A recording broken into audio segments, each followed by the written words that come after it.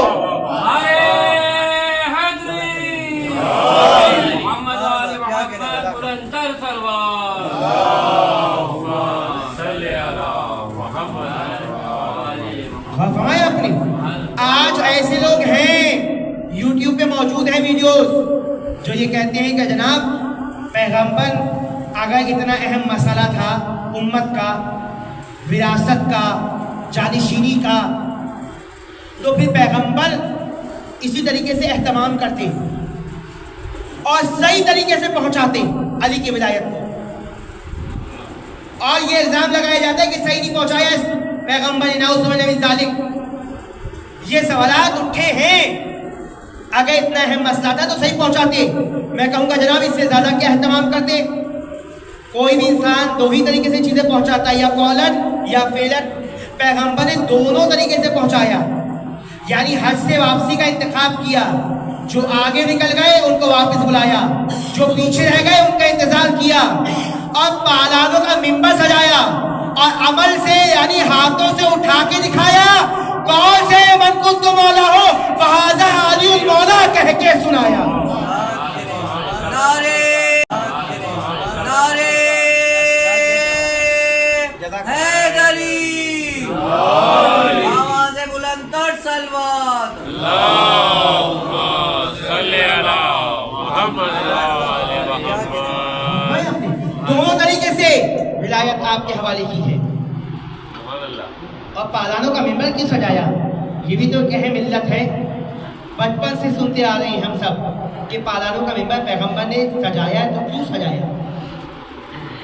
پالانوں کا ممبر بچپن سے سنتے آ رہے ہیں. بزرگ علم معرفت ہے، بچوں سے عرض کر رہا ہوں، نوجوانوں سے عرض کر رہا ہوں کہ یہ اس کے پیچھے بھی ایک لاجک ہے. کامل بشر ہیں، ہماری طرح بشر نہیں ہے کہ بغیر سوچے سمجھے کوئی بھی کام کر دیں. پالان کا ممبر غدیر سے پہلے کبھی نہیں سجا. غدیر میں پیغمبر نے پالانوں کا ممبر سجایا، کوئی وجہ بھی تو ہے نا.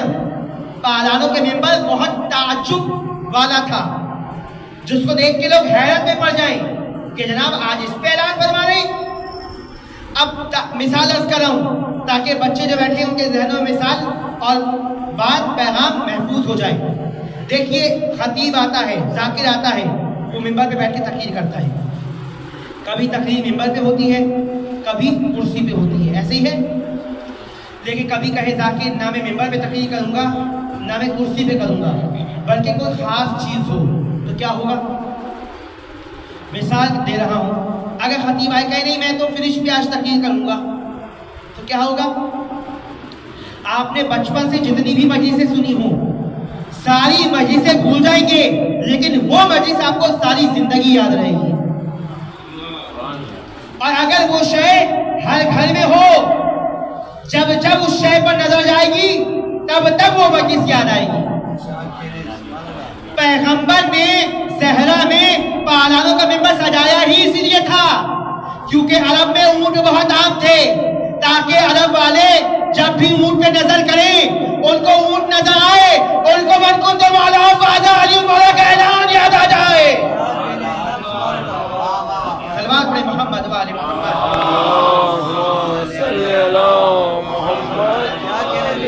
کی صحت و سلامتی کے لیے بآواز بلند تر صلوات.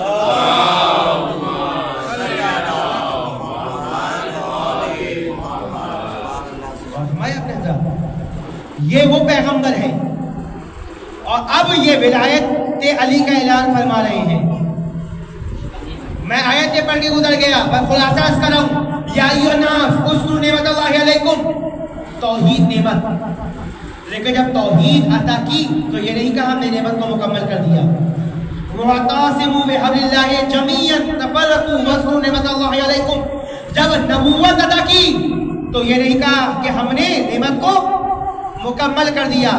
لیکن جب میدان غدیر میں پیغمبر نے من کنت مولا فہذا علی مولا کا اعلان کیا تو آیت نازل ہوئی الیوم اکملت لکم دینکم واتممت علیکم نعمتی، کہ آج آپ کا دین بھی کامل ہو گیا اور اللہ نے نعمت کو بھی مکمل کر دیا. یعنی نعمت مکمل ہو رہی ہے تو ولایت علی پر. یہ آپ کا سنا ہوا پیغام ہے، یہ آپ سنتے آ رہے ہیں بچپن سے. لیکن اب ایک جملہ اور ایک علت سنتے جائیے کہ اس کے پیچھے فلسفی کیا ہے، فلسفہ کیا ہے. کہ جب توحید دی تو نعمت مکمل نہیں ہوئی، جب نبوت دی تو نعمت مکمل نہیں ہوئی، لیکن جب ولایت کا اعلان ہو گیا تو کاش دین بھی کامل نعمت بھی مکمل. تو اب اس کے پیچھے کوئی فلسفہ ہے، اور وہ فلسفہ کیا ہے؟ دیکھیے اس پیغام کو کوئی مجلس کو بھول جائیے گا، لیکن یہ پیغام کو میرے بچے نوجوان اپنے گھر تک لے کر جائیں کہ ولایت پر نعمت مکمل اور کامل ہوئی تو کیوں ہوئی. سننے کے لیے تیار ہیں؟ توجہ ہے. اس کے پیچھے راز علت وجہ یہ ہے کہ یہ جو نبی ہیں پیغمبر اسلام محمد مصطفیٰ صلی اللہ علیہ وآلہ وسلم،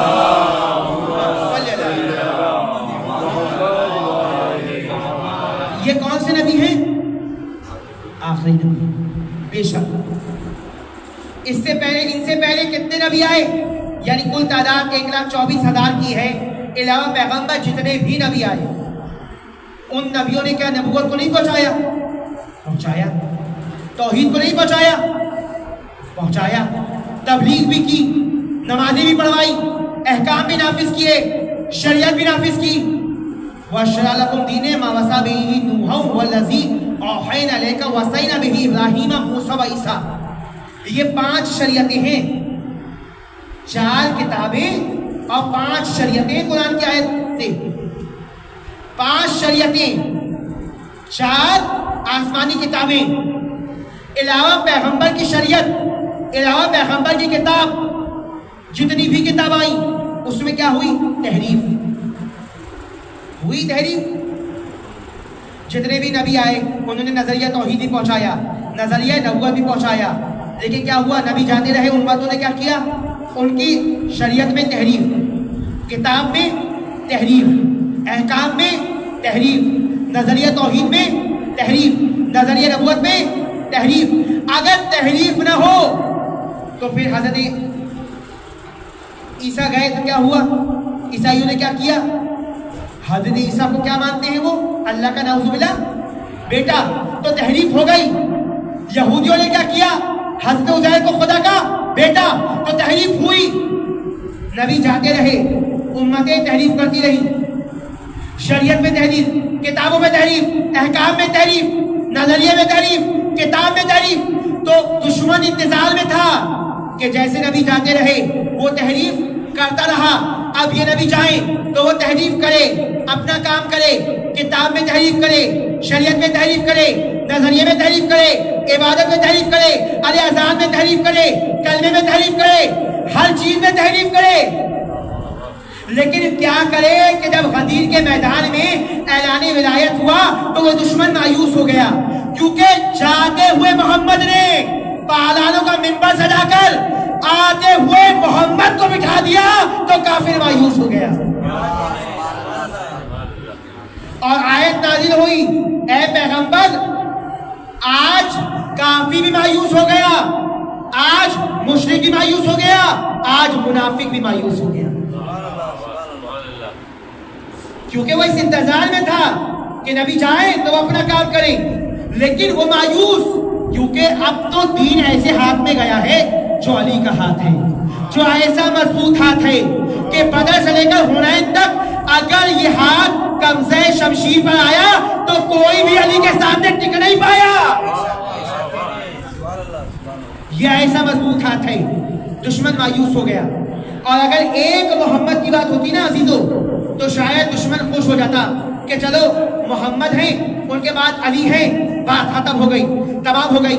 لیکن کمال ہے میرے پیغمبر ایسا سسٹم لائے کہ فرمایا ایک محمد جائے گا تو دوسرا محمد آئے گا، دوسرا محمد جائے گا تو تیسرا محمد آئے گا، تیسرا جائے گا تو چوتھا بھی آئے گا۔ ہمارا تو اول بھی محمد، اوسط بھی محمد، آخری بھی محمد، ارے کل کے کل محمد۔ صلوات پڑھیں نبی کے ساتھ۔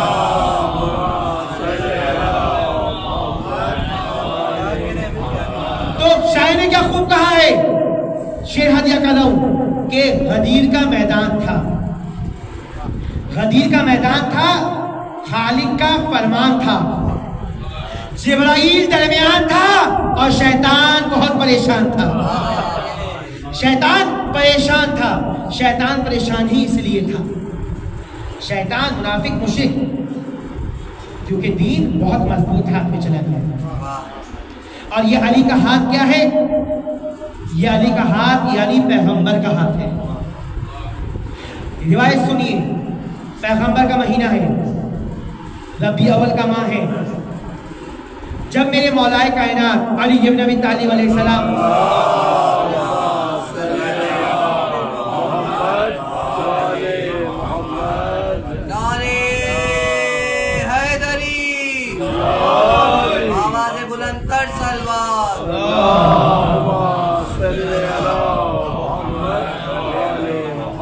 جب میرے پیغمبر سے پوچھا، جب میرے مولا کائنات سے پوچھا یا علی پیغمبر کی قرآن میں سب سے بڑی فضیلت کون سی ہے؟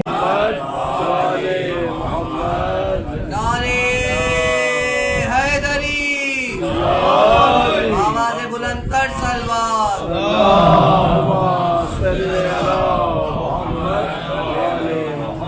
جب میرے پیغمبر سے پوچھا، جب میرے مولا کائنات سے پوچھا یا علی پیغمبر کی قرآن میں سب سے بڑی فضیلت کون سی ہے؟ تو میرے مولا نے فرمایا، دیکھیے آپ کبھی کبھی فضائل علی بازبان نبی سنتے ہیں، کبھی فضائل نبی بازبان علی بھی سن لیا کریں۔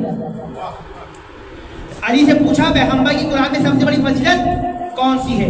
میرے مولا مسکرائے اور فرمایا یوں تو پورا قرآن از اول تا آخر قصیدہ محمد مصطفیٰ ہے۔ بسم اللہ سے والناس تک قصیدہ کس کا ہے؟ پیغمبر کا۔ لیکن سب سے بڑی فضیلت جو قرآن میں پیغمبر کی ہے وہ کیا ہے؟ اب سنیے گا، میرے مولا فرما رہے ہیں، علی نے فرمایا قرآن میں جو سب سے بڑی فضیلت پیغمبر کی ہے نا، وہ سورہ فتح آیت نمبر 10 ہے۔